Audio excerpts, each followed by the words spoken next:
I am Ambassador Randi Levine, former U.S. Ambassador to Portugal, a proud board member here at Meridian, a lifelong NBA fan, go Knicks, and a friend of today's special guest, Mark Tatum.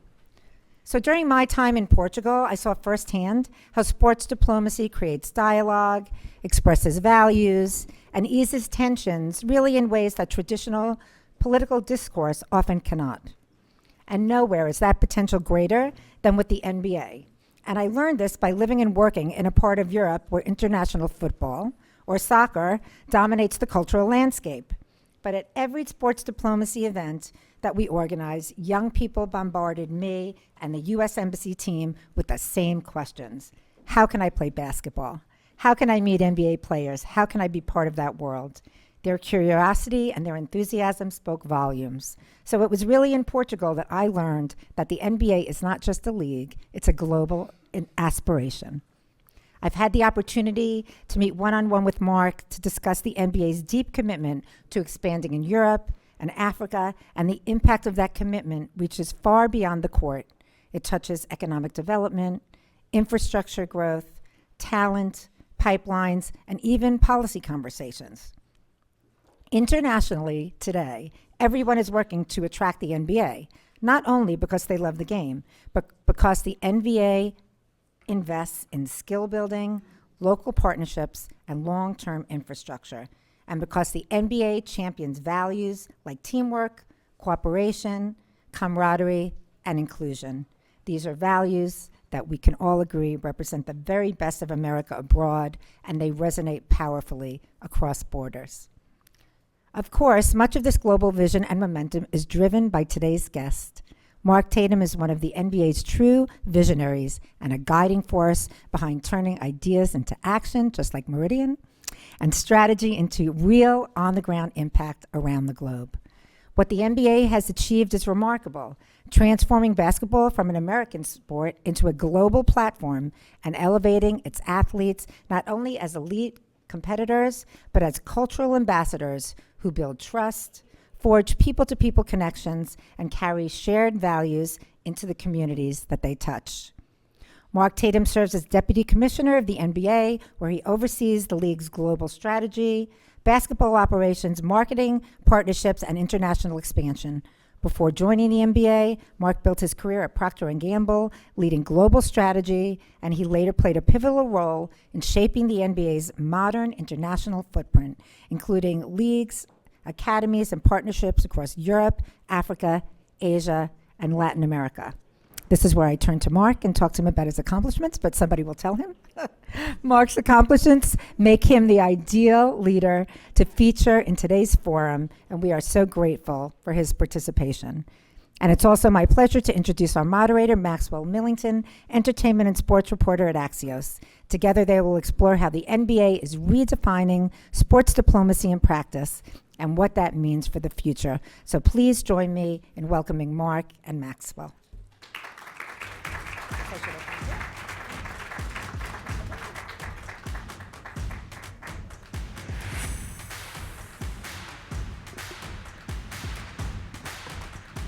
Hello, welcome back from the break, everyone. Thanks so much for joining us today.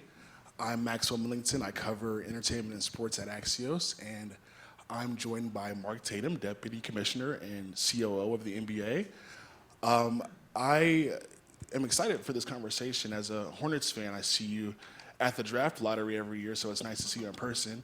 Washington Wizards fans in the room also. The Hornets make a lot of appearances at the draft lottery. Yeah. Washington Wizards fans in the room probably can relate as well. But yeah, it's good to be talking to you, Mark. Let's talk about superstars. The faces of the NBA now seem to be mostly international players. Shai Gilgeous-Alexander, Luka Doncic, Giannis Antetokounmpo, who is currently in a lot of trade rumors right now. If you're paying attention to the NBA, we won't ask you where you think he's going to end up, but what's the impact of international superstars on the NBA's global popularity, and how does the NBA view its role in sports diplomacy internationally? Yeah, no, thank you for having me. It's great to be here, and there's no doubt that the amount of international talent in our league today is unprecedented. Today we've got about 135 players who were born outside the United States playing in our league. And they're some of the best players in the league. You mentioned some of them. The winners of our last 7 most valuable player awards were all born outside the United States. So in addition to Giannis, who is Greek, although Nigerians claim Giannis as well, you have Shea from Canada, you have Joel Embiid from Cameroon, and you have Nikola Jokic from Serbia. So they've won the last 7 MVPs. The leading scorer, Luka Doncic, Victor Wembanyama, the Rookie of the Year last year. And so you've got some incredible talent now. And these players are ambassadors of our league. They're global ambassadors. You know, there was a tweet last year where Victor Wembanyama, on his trip to New York, sent out a tweet and said, hey, I'm going to be in Washington Square Park. I'd love to play chess with anyone who wants to play chess. About 500 fans showed up to play chess against Wembanyama, and within 3 days, that video got 90 million views on social media, right? So Wembanyama right now is the number 2 in terms of social media followers in our league. So he's a 19-year-old global superstar. I was in Paris for the Paris Olympics when he and his teammates were there. Those Olympic Games, the USA versus France game, did a 50% share in France. That means half the televisions in France were watching that game. By the way, the same is true for the women's USA versus France gold medal match as well. So they're global ambassadors, and I would say our role in terms of sports is, I'll start with our mission. Our mission is to inspire and connect people everywhere through the game of basketball. And we are fortunate that our game is played universally around the world. I always say there's really 2 global sports. There's soccer or global football, and there's basketball. I mean, those are the 2 sports that are truly played and followed in virtually every country and territory around the world. And I think that goes back to the origins of our game being invented by James Naismith, who was a missionary who basically sent out missionaries to teach the game of basketball. People don't realize that China's been playing basketball for over 100 years, that basketball's been played in Africa for over 100 years. You know, when in 1936, that was the first time that basketball was an Olympic sport. China had a team in the 1936 Olympics in basketball. So they don't view basketball as an American sport. They view it as a sport that they've played for, an entire generation. Well, NBA being a global brand, there's so much that you all are doing as a league strategically in different continents. What priorities strategically guide the league's expansion into emerging markets like Africa and Asia?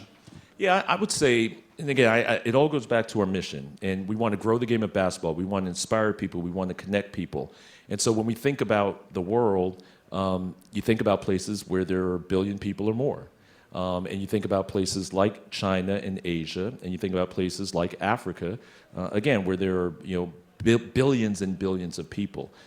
The priorities are a little bit different in each one of those markets and territories. And we have 19 offices around the world. So we're making a big commitment to putting people who understand these markets in those markets, who understand the NBA, but they understand the local fans, they understand the local regulations, they understand the culture, because I think that's important to show up in an authentic way. We export this great game of basketball around the world, and we're exporting our game, but we want to do it in a respectful and culturally appropriate way when we go into these markets. So think about China. I mentioned the history of China.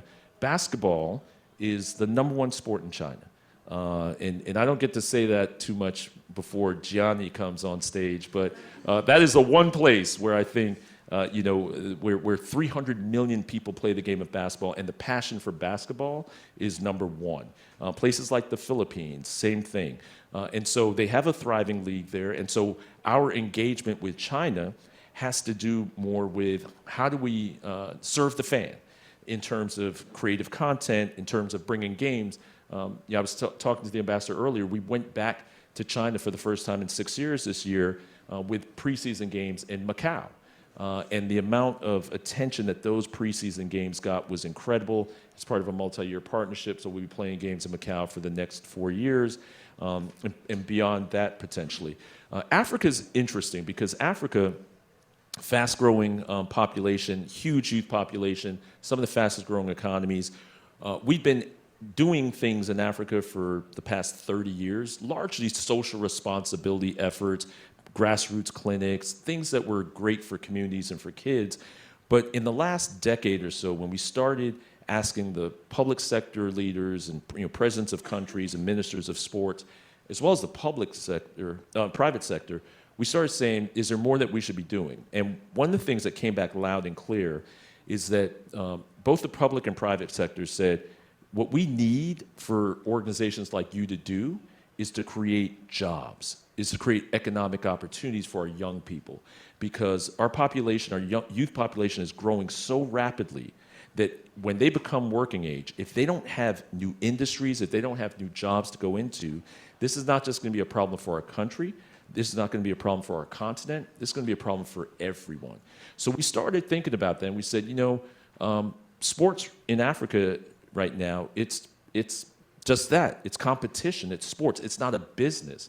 Sports has become a $1 trillion business class, asset class, where institutional investors are looking for what exposure do they have in sports because of the returns in sports and the impact that sports can have.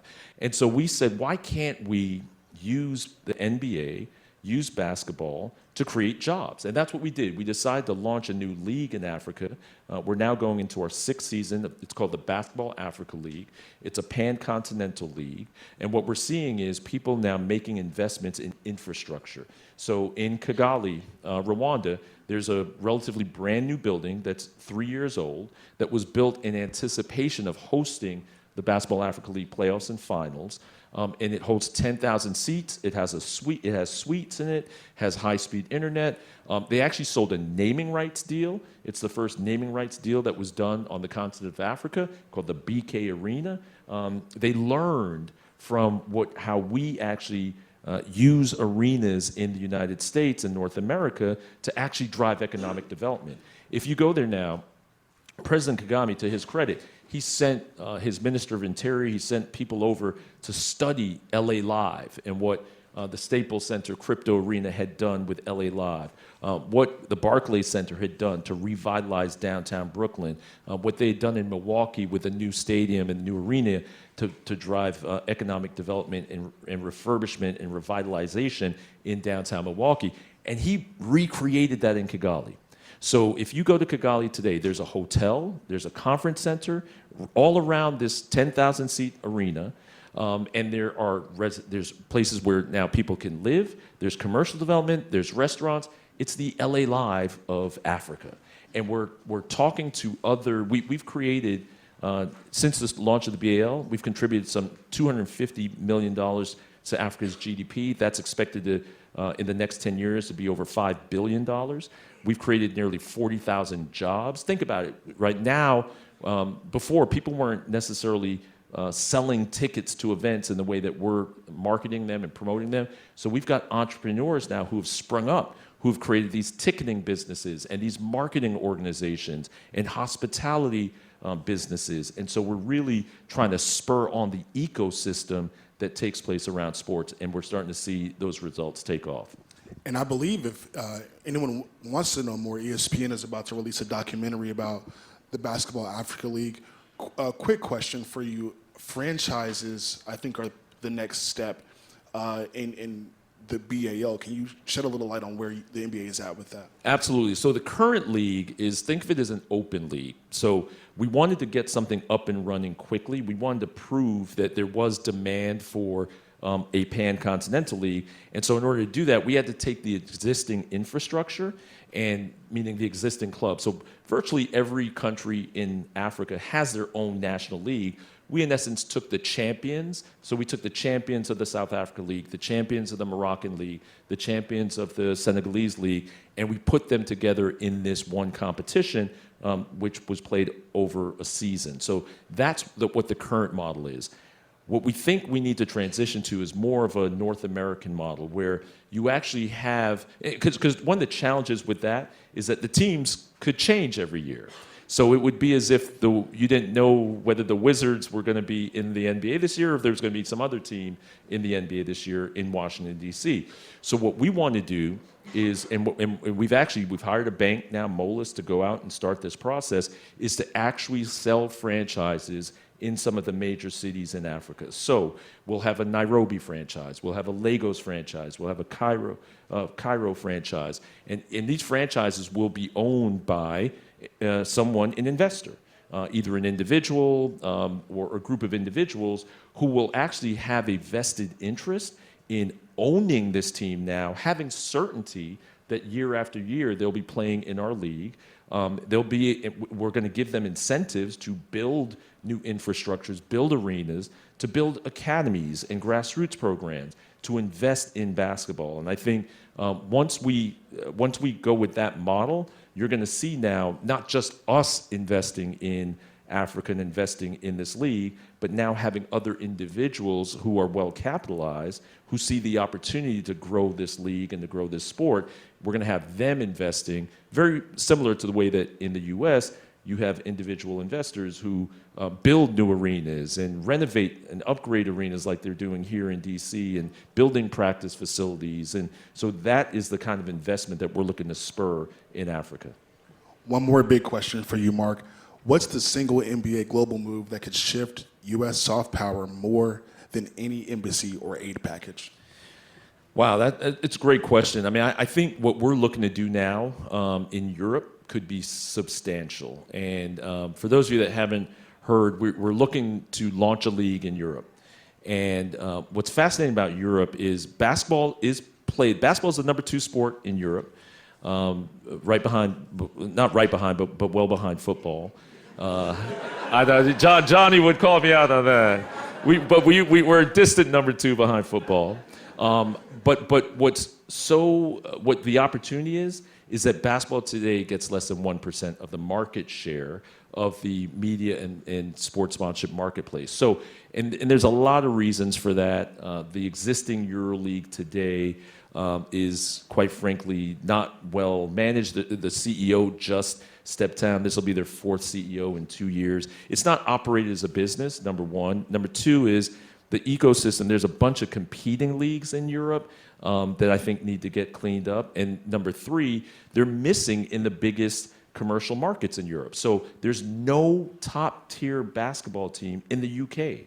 There's no top-tier basketball team in Paris. There's no top-tier basketball team in Rome. So you can't have a commercial business. I mean, it'd be like having, football without any team in London, right? I mean, there's 7 Premier League teams in London. So you have to be in those markets in order to be relevant. And we know, because we just played a game in London, that game sold out in less than a day. So the demand is there, but they're not serving the fans. And so our idea is to create this new league in Europe, 10 to 12 permanent teams in the biggest Western European markets, and then they will compete. It'll become a global product. Same thing, we're going to get investors and partners to own those franchises, and they're going to build infrastructure. I talked about Africa infrastructure. The indoor arena infrastructure in Europe is terrible. It's remarkable. If you think about it, the O2 in London, there's a new arena that got built in Manchester. An American company built it, OVG, called Co-op Live. That's a brand new state-of-the-art arena. And there's one other in Berlin that AEG built, where we play our games in Berlin. But that's it. Paris doesn't have a world-class indoor arena. Rome, Milan, Madrid, Barcelona. So we think that part of our plan here is that it will spur additional investment, even in Europe, in infrastructure and arenas. And I think, to your point about the soft power, we're talking to local governments. The commissioner and I were over the summer. I mean, we met with the president of France. We met with the UK prime minister, the mayor of London. They all see sports as a way to bring people together, to revitalize communities, to create jobs, and that's what we're looking to do here. Mark Tatum, thank you so much for joining us. Thank you, everybody. Thank you. Thank you.